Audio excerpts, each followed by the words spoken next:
So I've got a key here. This is one of those flip keys. It's gotten bent in the door. And so I'm going to try and straighten it. I've got a vise here. And so the first thing I'm going to do is I'm going to use these wooden sticks as isolators, and I'm going to put one stick right there where the bend is occurring. And then I'm going to put another stick out here on this end. And a third stick will go in here on this side. And this one I kind of have to hold for a second while I get the force on. There we go. So all three are now in contact. You can see. So I'm going to be applying a force here and trying to straighten out the key. I'm just going real slowly. I can see when the key starts to flex.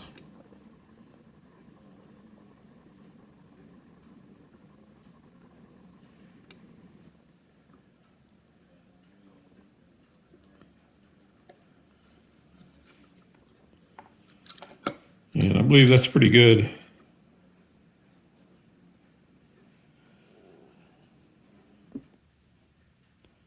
That's pretty straight. I'll try that in the door and in the ignition and see if it goes in easily now. And if it doesn't, I can come back and work on it some more.